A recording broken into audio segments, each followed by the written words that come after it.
A lot about power today. I can't get enough of that message.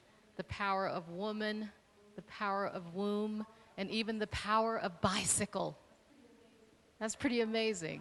The power of dialogue, inquiry, collaboration.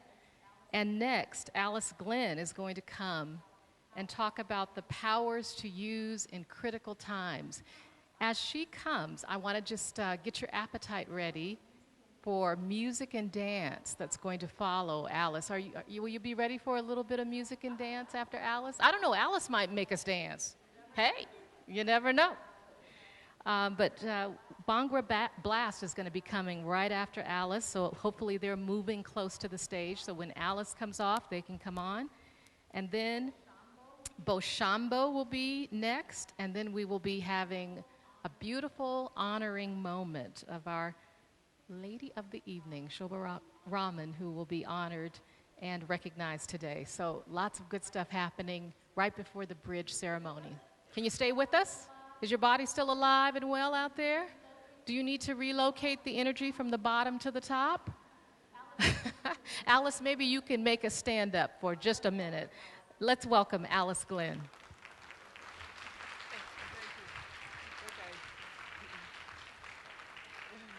All right, so everybody stand up. I actually, my occupation is an occupational therapist, and I work with children in the schools. And so here's a little exercise we do. I'm going to have to put the mic down, so please listen. So it's called the volcano. Hands together. And now push hard. Everything inside that you don't want inside there. Push it into those hands right now. Just push on it. Just taking on it. Anything that's keeping you from feeling peace, happiness, anything that is restricting you, push it into your hands. And then we're going to go up and out. So just like a volcano, look up pressure. Here we go.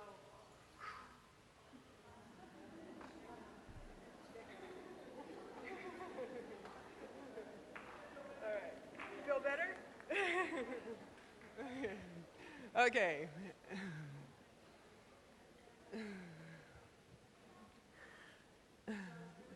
So it's really great to see. Woo, is that loud? Okay. It's really great to see all of these lovely faces here gathered here tonight. It's really wonderful. So thank you for coming and sharing this time together. Thank you to the FIAWA for organizing this event, for taking the time and energy to bring us all together. That's very wonderful. So you see in front of you here a modern woman with many roles to play that a modern woman plays. A sister, a mother, a grandmother, a professional, a colleague, a problem solver, a manager, a friend, a confidant. I have the ability to multitask. Sometimes I do it well, sometimes not so well. But overshadowing all of these roles is my spirituality, my identity as a spiritual being.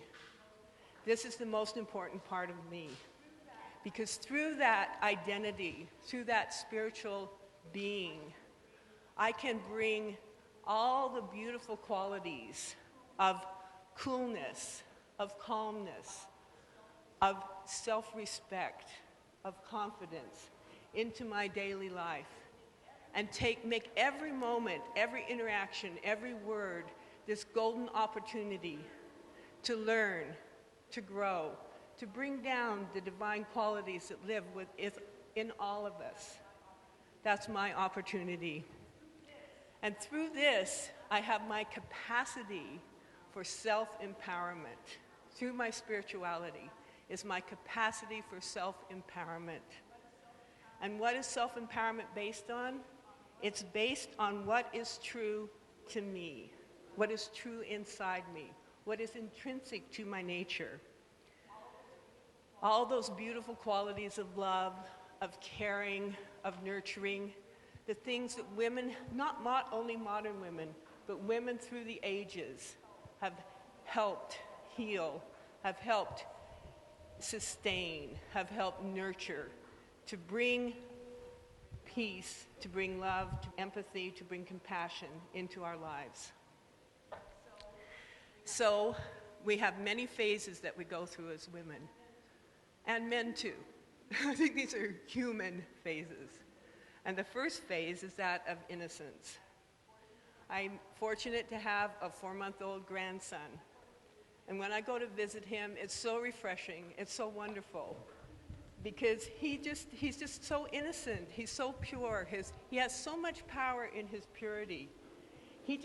When he sees you and he smiles with his whole little body. And what do you want to do? You want to smile back. You want to make sure that everything he has is wonderful, and you want to make him feel happy. And that's that power of innocence, that power of purity that all of us have, because we've all been children, right? We couldn't get here any other way. And so this is such a wonderful phase of our life. And in that phase of seeing this purity, this innocent, part of me also wants to protect that. And so this another phase comes into our life, and that's the phase of rules, of traditions, of rituals, of guidelines. And they start with love, because we want to protect that innocence, that purity.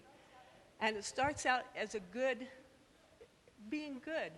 But then all of a sudden the rules come, the guidelines come, the traditions come, and as they grow, they expand.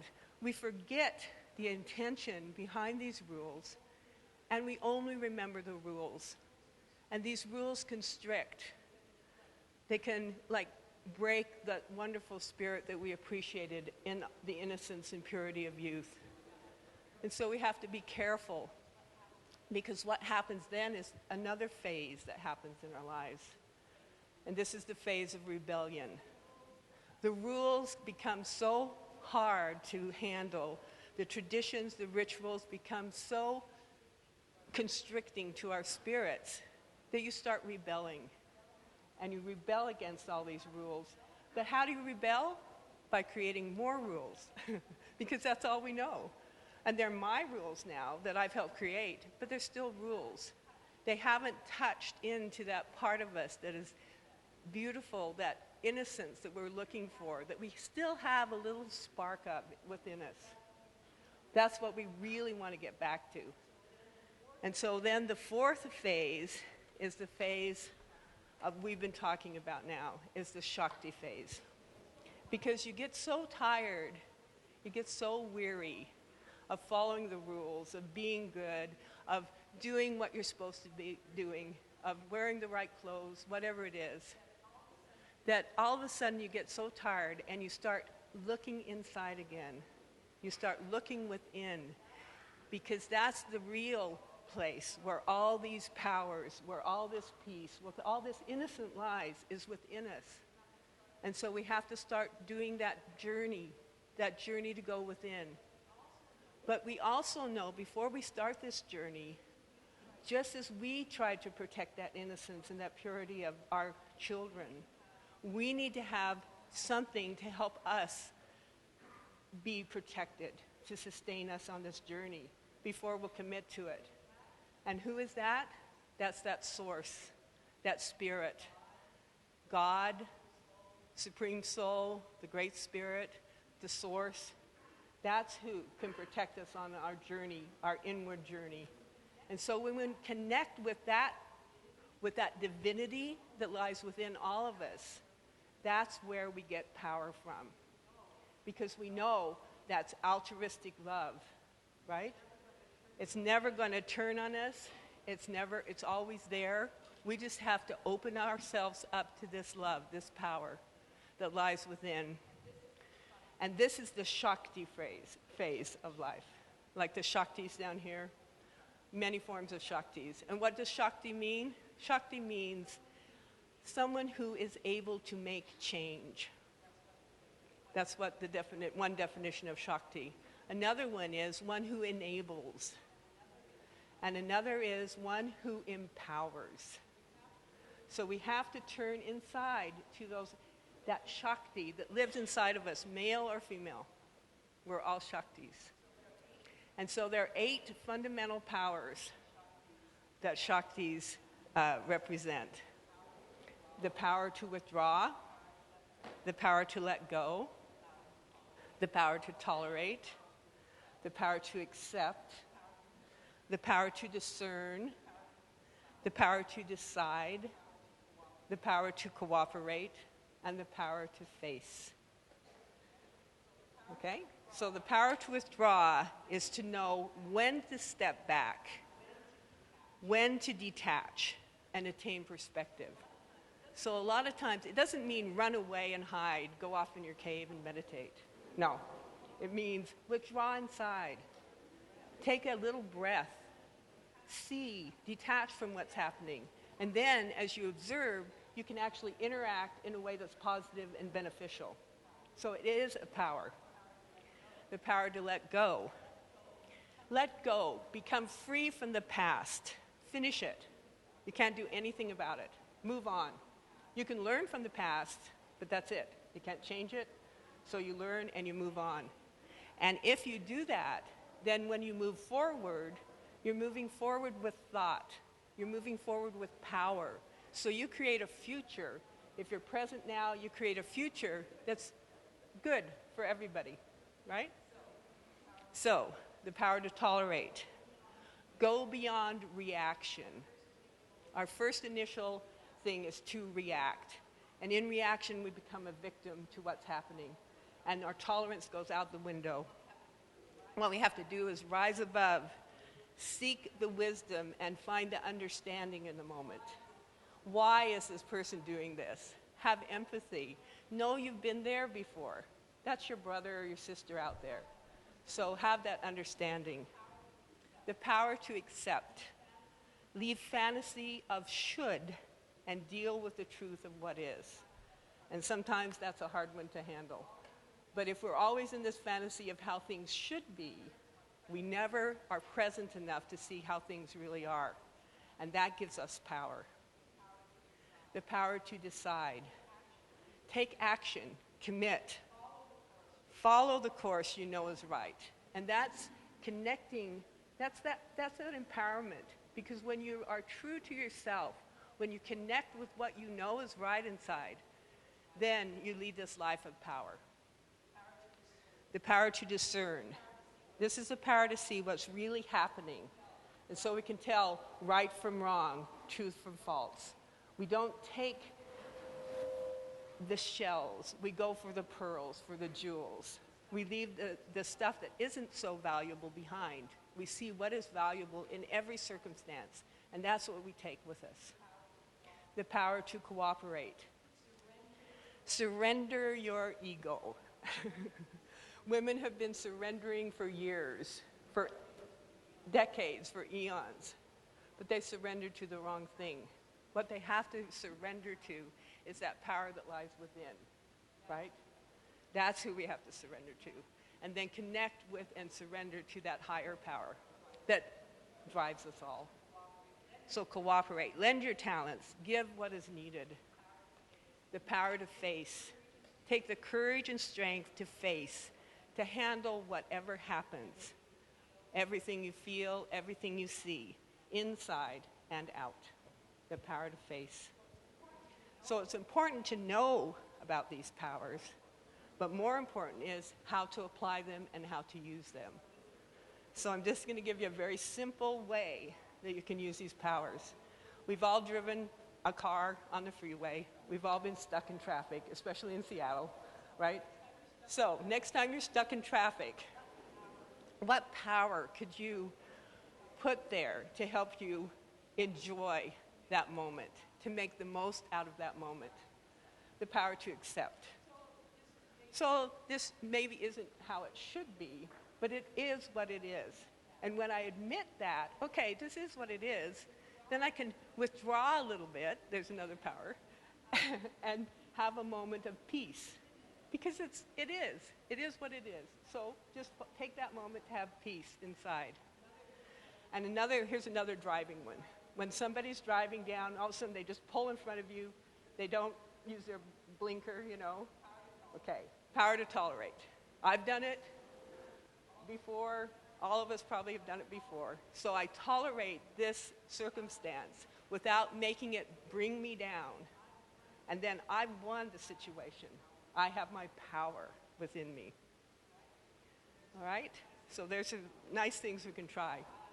So I wanted to say I'm part of my spirituality is connected with the Brahma Kumaries World Spiritual Organization. And this is an organization, it's a worldwide organization. There's over 1 million students worldwide. We have centers in over 130 countries, and its leaders are women. Right now, the main leader, the main coordinator, is a lady named Dari Janki. She's 96 years old. I should say 96 years young, because she has so much energy, so much enthusiasm, so much spirituality. She just radiates all these powers. She is a true Shakti in the life. And the Brahma Kumaries World Spiritual Organization has always encouraged women to have their most potential. No matter what your background is, you all have the potential on a spiritual plane to go as far as you want to go. It's just incredible. Because those intrinsic values that women have of serenity, of gentleness, of understanding, of acceptance, they're very powerful. The world has just seen them as negative, but we know their strength. And this helps you in your spiritual path. And it helps, and there's men and women both in the Brahma Kumaries, but the men and women both have used this to put women forward, because this is the way to develop equality and mutual respect. So I just want to thank you for listening to me. I hope that you have taken some things that you can apply to your life. I tell you, it has helped me so much in my life. I've gone through many things, many circumstances, and when I really stop and center myself in who I really am, who's just a little soul, a little point of light, who is connecting with the higher source to bring down the feelings of peace, to empower everyone with true divine power. Thank you.